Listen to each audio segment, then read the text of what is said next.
Standard is an agreed way of doing something.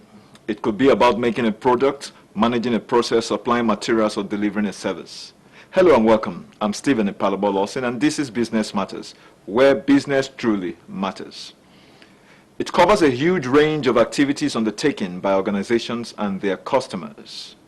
Let us take our business update. Business Matters. Let's talk business. Business Matters. On our business update this week, Queen of the Rosary College Alumni Association Lagos Power Summit 2019. Business Matters. Let's talk business. Business Matters. Providing career advice, balancing life strategies, and equipping women with management, political, media skills, enterprise development skills, as well as inculcating family values are keys to national growth and development. It is against this backdrop that the Queen of the Rosary College Onisha Alumni Association Lagos chapter recently organized a power summit with the theme, Building a Strong Family Base Towards National Development. According to the organizers of the event, building a strong family base is pivotal to the developing institutions and ultimately a nation. The society now, things are really going bad in Nigeria, and a lot of families are in their stress. So we decided to reach out to our women because it's an all-girls school. So we decided to reach out to the women to empower them on skills they require to survive in today's challenging world. So that's basically the essence of this summit. And we're focusing on women because we know that in terms of building a strong family or a strong society, women are very instrumental to building a strong society. Keynote speakers and other speakers at the summit says achieving work-life balance, building tomorrow's leaders from home to society, and positive health through national, emotional, and mental wellness are fundamental concepts entrenched in national development. The message is that the family as the basic unit of society shapes the values of the individual person, and that the combination of those values become the way that a society does its things. And the basic definition of institutions, which is a concept that is critical for nation building, is the way a people do their things. Some of the participants bear their minds. The most important thing I am taking home today is that the woman is the foundation, is the main person that is needed to form a good family for national development. The institution is not a group of people. The institution is what we've modeled out of ourselves to project wherever we find ourselves. So we are practically the institution we are always talking about. The Queen of the Rosary College Power Summit was the second edition designed to equip women with skills in critical areas of human capital development of nation building.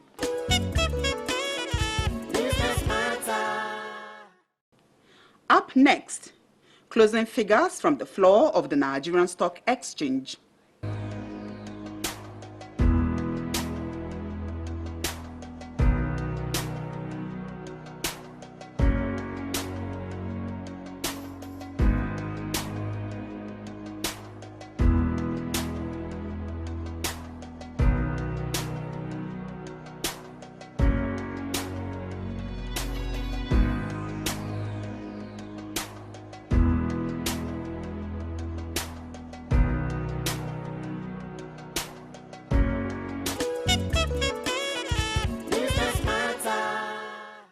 Standards and certification are developed with the help of a wide range of stakeholders.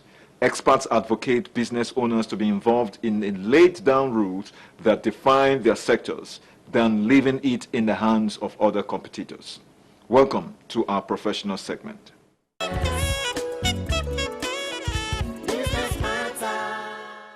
Thank you for staying tuned with us. And this is the professional segment. And to do justice to the topic, standards and certification in small-scale industry, is an expert in the house already. He is a fellow, as a matter of fact, the vice chairman of IPAN Governing Council and a fellow of Institute of Public Analysts of Nigeria, IPAN. A board member, International Union of Independent Laboratories, as the case might be, and of course, an MD CEO of IPAN Sotland Conformance Systems, as well as the chairman of the Technical Committee on Capacity Building on National Food Safety Committee, and that is no other person than Dr. Femi Adediran. Thank you so very much, sir. How are you? Thank you very much, sir. Well, Business Matter is so excited to have you because we've been so concerned about a lot of the requests that have been asked from us, from our different viewers, who actually have been wondering what exactly is the difference between standards and certification. Yeah, thank you very much for having me. The standard that is set by any organization is a binding rule, which is a norm that is agreed by the people, that is binding on everybody who is a signatory to it. For instance, if we have in Nigeria today, we said the standard for drinking water must be clear, clean, must have certain parameters that has to be met. These are things that we agree as a norm that's serving as a guideline for people, serve as definition for people, serve as an opportunity for them to be able to explore how do I get to where I'm going to, and that is what standard stands for.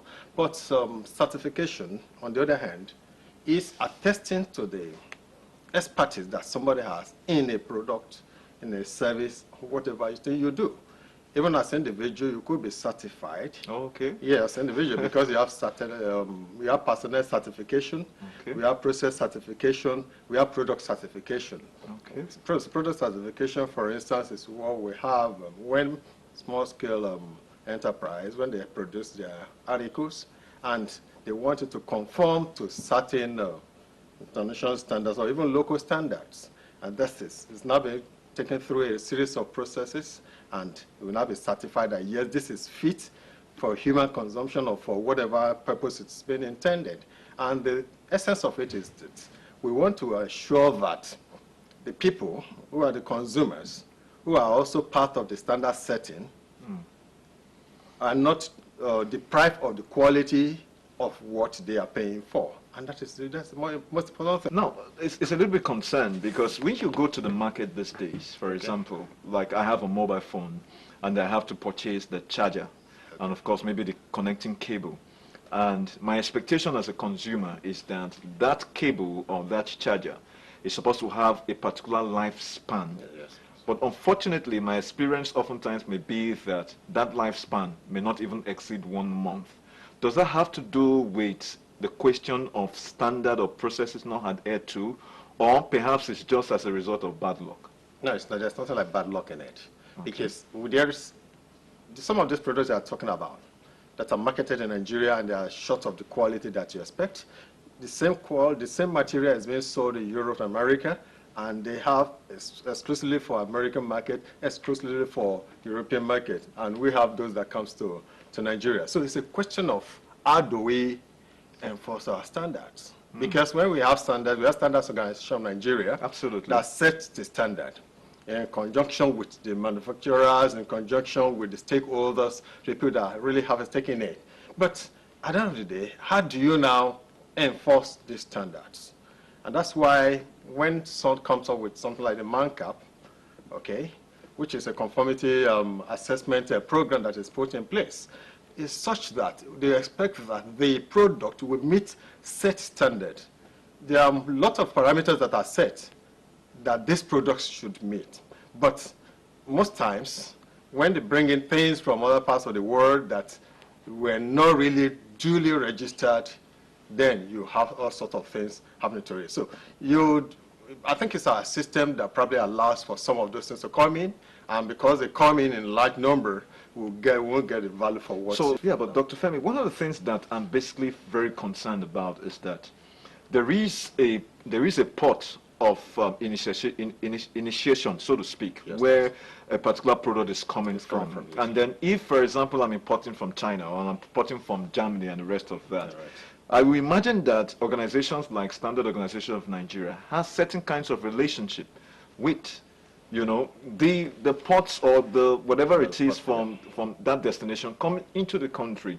Is there no kind of correlation or some kind of relations in that regard? Okay, thank you. Now, you see, there are such things exist. I've had a situation where NAFDAC went to China to say that the type of drugs that is coming to Nigeria must meet this specification, and they stood by it. But along the line, so many things happened. Some of these products, when they get to Nigeria, they are still being falsified by the people that imported those things because it goes to their warehouse first before it gets to the market. And so a lot of things happen in between even delivery and getting to the market, to the retailers. And that's where a lot of problem lies. And so we really need to be vigilant in all these areas so that we'll be able to address these issues right there, even from the port, along the line, and up to when it gets to the market. In fact, there should also be the market survey, where there'll be monitoring of the items that we have at various supermarkets. I've been to a supermarket in Abuja some time ago, where I picked an item and said, oh, this item is going to expire. I called the attention of the attendant. I said, look, it's not part of our problem. Just leave it and go if you know you are not buying. Oh, my God. That shows that there are a lot of people that will falsify things that are supposed to be sold to people at the expense of the quality that is expected from getting from them. No, That's a serious problem. this itself does not tell so well in terms of the kind of business environment that we operate.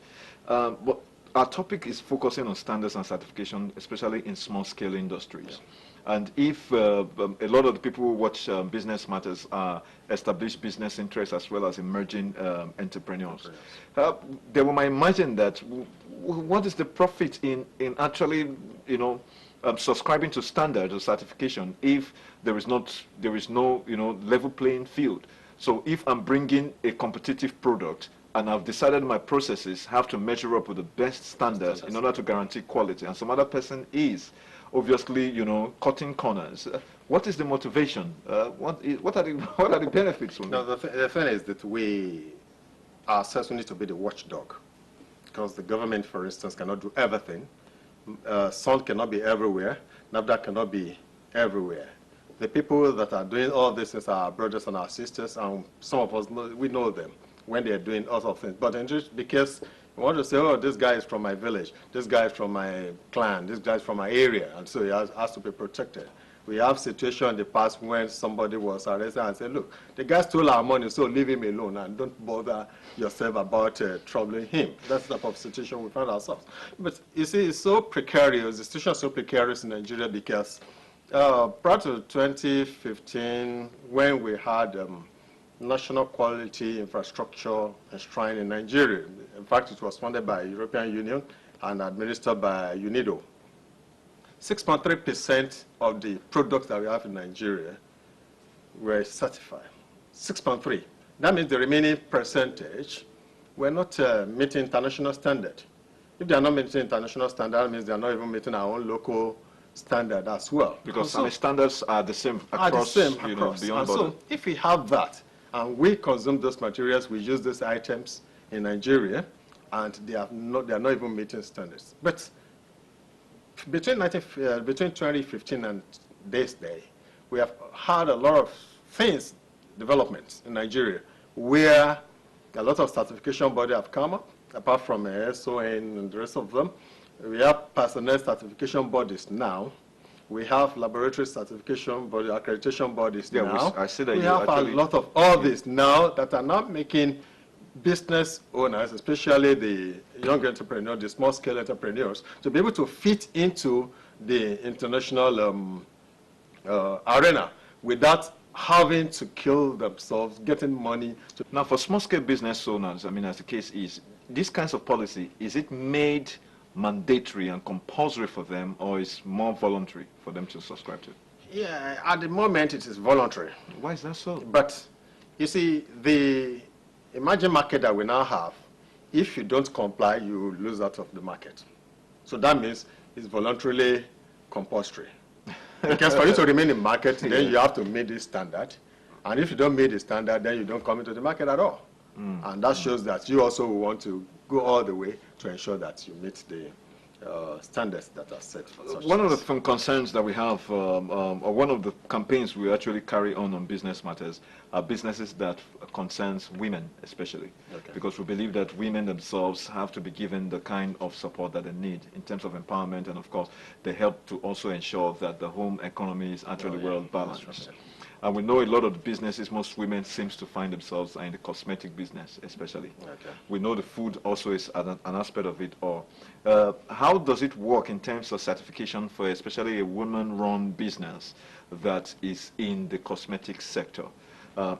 Because a lot of them have come up with so many things that they do with their hands. You know, I can mix this soda with this particular ingredient and all that to come up with soap, and as the case is. Do I necessarily have to be certified if all of the products or raw materials I've gotten from the market obviously must have passed those standards? Yeah, unfortunately, the raw materials might not likely pass those quality materials, because the regulation concerning chemical is also another thing, another sort of concern for another day. But what we have is that even if you are doing a little quantity, just like the women are doing, you must ensure that it meets the minimum quality requirement, because you don't know who's going to use it somewhere. Their skin may not be able to take what you are putting in there. Yes, you have your formulation, but have you done enough research to be able to prove that what you are doing is right for everybody? And that's the concern, because what goes around comes around. And that's the more reason why they have to do it right, and do it right the first time. So once you do it right the first time, you continue to do it right. And that is, but you don't have to start big. That's one thing for them. You start where you are, then you get to where you're going. Well, you can dream big, that is for can dream certain, big, but yeah, so- starting small is actually very wise. And that should be the thing. Now, we know there are different kinds of certification. For example, the international standards organizations will always give you all kinds of certifications. So you have the ISO 14,000 something, ISO 12,000 and something, and all that. 17061. For the small-scale business owner and the small-scale industrialist, as well as, well, we can prorate it as the case is, what kinds of, you know, certification should we be concerned with, and the ones we must have to demonstrate that, listen, my product is quality and it is guaranteed value? The product certification is ISO 17061. 17061. Yes. So we have for system as well, which is 17021, and we have for personnel certification, which is 17024.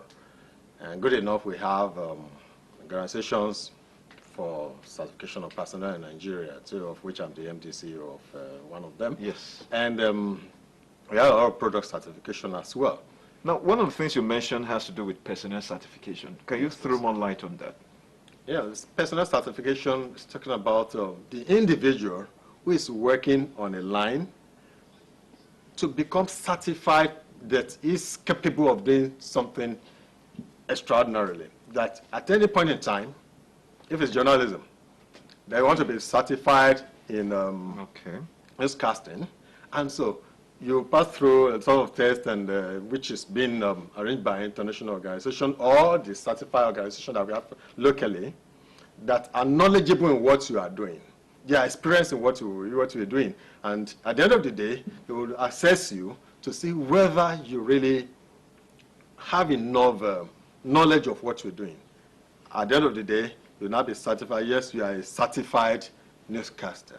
And once you're certified anywhere in the world, certified in Nigeria, acceptable globally. Amazing. And that's the way it is. Amazing. And so for the laboratory license, which we have, for instance, we have certified laboratory analyst, certified environmental analyst, certified water analyst. That means when these people that are certified in these areas, once they do any form of analysis, you cannot fault it anywhere in the world, because they have been trained. They have passed through a series of examinations that test their competence, because competence is the key thing there. Absolutely. So we want to know whether you are really competent in doing what you're doing, because we are comparing you with people from other parts of the world. And so you need to prove that you know what you're doing. Absolutely. And because not everybody can do things the way you do it. Yeah, because we're operating in a global world. Globalization seems to have brought down all the bricks and mortars and have created a far more level playing field, as the case is. And we know, for example, the AGOA program, which the American government actually, instituted to see how they can encourage trade between Africa and the United States. Seemed like a lot of Nigerian companies or small-scale businesses never took an advantage of that. And people were whispering here and there that could be perhaps because the quality of most of the products we've actually packaged for export did not meet that standard. How true is that? No, I said earlier that the percentage of organizations whose products meet international standards in 2014 was 6.3%. But that was for European Union or in Nigeria. It was a World Bank report. Wonderful. So 6.3%, because yes, most of us can do what we where we set out to do, but the problem is that with certification, we talk more about documentation. Okay. A lot of us don't document things. Okay. And when you don't document it, to the international world, it was not done at all. Mm. And that is the truth. Because that's an evidence that you actually subscribe to a process. So subscribe to it. And so, if our products doesn't meet international standard, then they won't accept it there. So documentation is key, even for any business whatsoever. Definitely. Because if you ask somebody to do something and they didn't write it down, and say, hey, where's what I asked you to do? Then what's the proof that he actually did it? As a way of wrapping up, all right, yeah. You would definitely advise and recommend any small-scale industrialist or even a mid-sized firm, or even some of those, multinationals, obviously we understand that they won't be able to operate without having all of those processes in place, that it actually makes business sense to invest in standards and certificates. Yes, because that is what will prove that the quality of your product, and it's also going to ensure that it is safe for use or for consumption, because those are the things that you can use to prove that when you take it out, take it anywhere in the world, this product quality is also meeting what we have elsewhere, because it's the same standard, it's the same guidelines that we have globally, that the manufacturers in Nigeria are using, the one they're using in Europe, is the same one in America and the rest of the things. And so I think we really need to start putting quality and quality management into the scheme of things so that people will get to do it right from the first time. And the regulators should also help the small-scale manufacturer, because a lot of times the charges are so exorbitant that most of them will want to cut corners and run away. And that's the way it is. Anyway, Phil, thank you so very much, Dr. Femi Adediran. This has been an amazing engagement. As a matter of fact, there is a need for us to begin to see exactly how we can even get further journalism certification. That will be fine. Thank you so very much. You're most All welcome. right. Sure. All right, this is how we can offer this professional segment. So with the title, Standards and Certifications in Small-Scale Industry. As you've seen and heard, quality is so important because quality is good business and it can guarantee profit. We want to say please stay tuned with us as we come up with our other segments on business matters. Business matter. Let's talk business. Business matter. Finally, on our business success tips.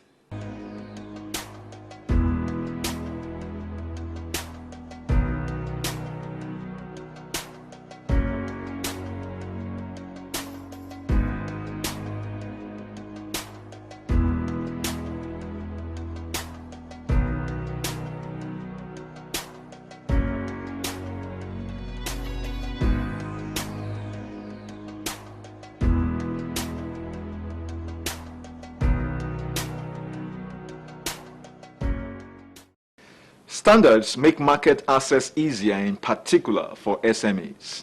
It enhances brand recognition and gives customers the guarantee that the technology is tested and reliable. Business matter. Let's talk business. Business matter. The trend for standards and satisfying products has gathered rapid momentum, and it is providing consumer assurances on issues of sustainability of businesses, especially small-scale industries. That wraps this week's edition of Business Matters.